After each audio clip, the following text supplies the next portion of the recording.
अर्जुन बोले, हे जनार्दन, यदि आपको कर्म की अपेक्षा ज्ञान श्रेष्ठ मान्य है तो फिर हे केशव, मुझे भयंकर कर्म में क्यों लगाते हैं? आप मिले हुए वचनों से मेरी बुद्धि को मानो मोहित कर रहे हैं, इसलिए उस एक बात को निश्चित करके कहिए जिससे मैं कल्याण को प्राप्त हो जाऊं।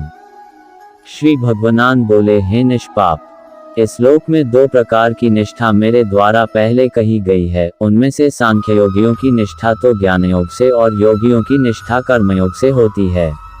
मनुष्य न तो कर्मों का आरंभ किए बिना निष्कर्मता को यानी योग निष्ठा को प्राप्त होता है और न कर्मों के केवल त्याग मात्र से सिद्धि यानी सांख्य निष्ठा को ही प्राप्त होता है।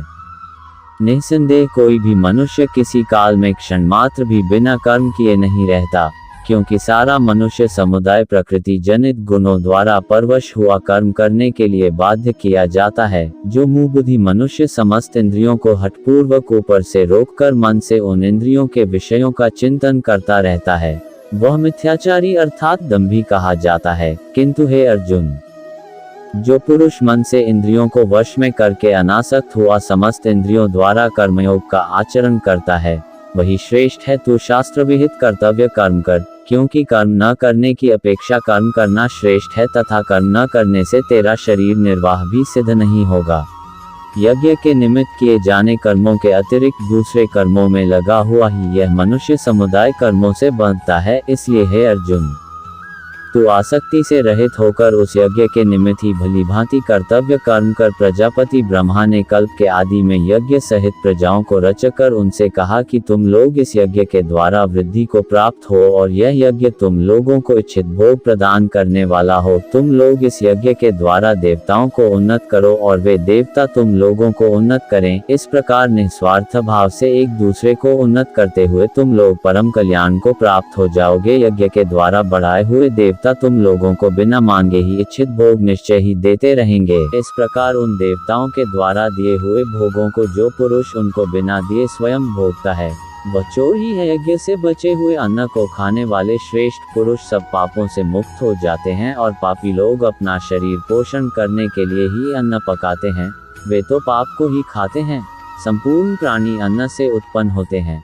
अन्न की उत्पत्ति वृष्टि से होती है, वृष्टि यज्ञ से होती है और यज्ञ विहित कर्मों से उत्पन्न होने वाला है। कर्म समुदाय को तू वेद से उत्पन्न और वेद को अविनाशी परमात्मा से उत्पन्न हुआ जान। इससे सिद्ध होता है कि सर्वव्यापी परम अक्षर परमात्मा सदा ही यज्ञ में प्रतिष्ठित है। हे पार्थ, जो पुरुष इस लोक में इस प्रकार परंपरा से प्रचलित सृष्टि चक्र के अनुकूल नहीं बरतता अर्थात अपने कर्तव्य का पालन नहीं करता, वह इंद्रियों के द्वारा भोगों में रमण करने वाला पापायु पुरुष व्यर्थ ही जीता है।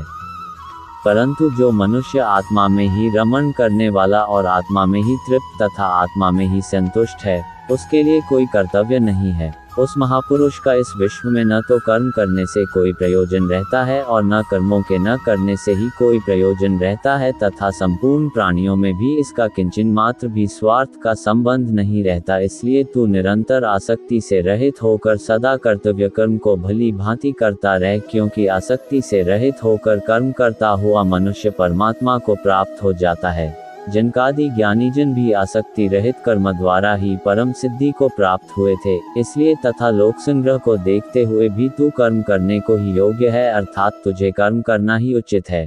श्रेष्ठ पुरुष जो आचरण करता है, अन्य पुरुष भी वैसा वैसा ही आचरण करते हैं। वह जो कुछ प्रमाण कर देता है, समस्त मनुष्य समुदाय उसके अनुसार बरतने लग जाता है। हे अर्जुन, मुझे इन तीनों लोकों में न तो कुछ कर्तव्य है न ही कोई भी प्राप्त करने योग्य वस्तु अप्राप्त है, तो भी मैं कर्म में ही बरतता हूँ। क्योंकि हे पार्थ, यदि कदाचित मैं सावधान होकर कर्मों में न बरतूं तो बड़ी हानि हो जाए, क्योंकि मनुष्य सब प्रकार से मेरे ही मार्ग का अनुसरण करते हैं। इसलिए यदि मैं कर्म न करूं तो ये सब मनुष्य नष्ट भ्रष्ट हो जाएं और मैं सृष्टिकर्ता का करने वाला हूँ तथा इस समस्त प्रजा को नष्ट करने वाला बनूं। हे भारत, कर्म में आसक्त हुए अज्ञानी जन जिस प्रकार कर्म करते हैं, आसक्ति रहित विद्वान भी लोक संग्रह करना चाहता हुआ उसी प्रकार कर्म करे। परमात्मा के स्वरूप में अटल स्थित हुए ज्ञानी पुरुष को चाहिए कि वह शास्त्र विहित कर्मों में आसक्ति वाले अज्ञानियों की बुद्धि में भ्रम अर्थात कर्मों में अश्रद्धा उत्पन्न न करे, किंतु स्वयं शास्त्र विहित समस्त कर्म भली भांति करता हुआ उनसे भी वैसे ही करवावे। वास्तव में संपूर्ण कर्म सब प्रकार से प्रकृति के गुणों द्वारा किए जाते हैं, तो भी जिसका अंतःकरण अहंकार से मोहित हो रहा, ऐसा अज्ञानी मैं करता हूँ ऐसा मानता है।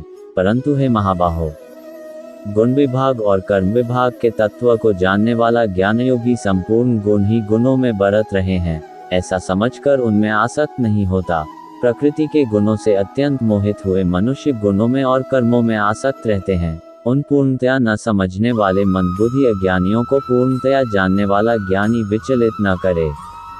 मुझ अंतर्यामी परमात्मा में लगे हुए चित्त द्वारा संपूर्ण कर्मों को मुझ में अर्पण करके आशा रहित, ममता रहित और संताप रहित होकर युद्ध कर जो कोई मनुष्य दोष दृष्टि से रहित और श्रद्धायुक्त होकर मेरे इस मत का सदा अनुसरण करते हैं, वे भी संपूर्ण कर्मों से छूट जाते हैं। परंतु जो मनुष्य मुझ में दोषारोपण करते हुए मेरे इस मत के अनुसार नहीं चलते हैं, उन मूर्खों को तू संपूर्ण ज्ञानों में मोहित और नष्ट हुए ही समझ। सभी प्राणी प्रकृति को प्राप्त होते हैं, अर्थात अपने स्वभाव के परवश हुए कर्म करते हैं।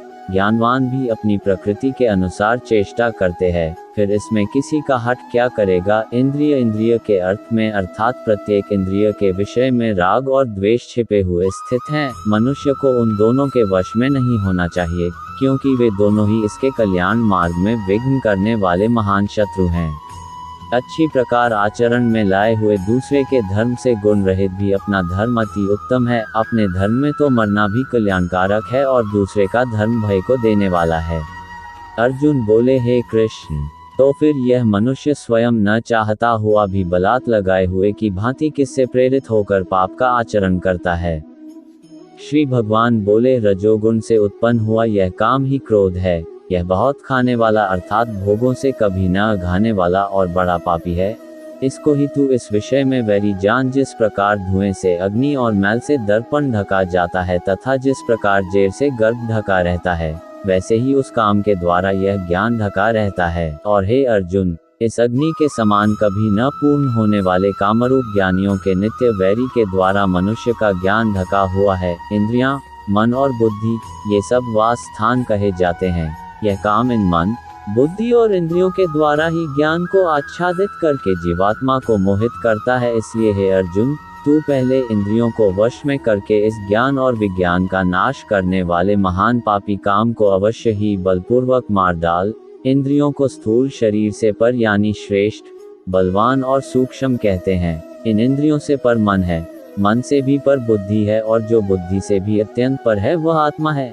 इस प्रकार बुद्धि से पर अर्थात सूक्ष्म, बलवान और अत्यंत श्रेष्ठ आत्मा को जानकर और बुद्धि के द्वारा मन को वश में करके हे महाबाहो, तू इस कामरूप दुर्जय शत्रु को मार डाल।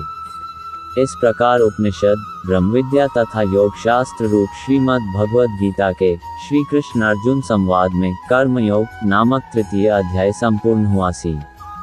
ओम नमः कृष्णा शिव नमो पर्वते वासुदेवाय नमः।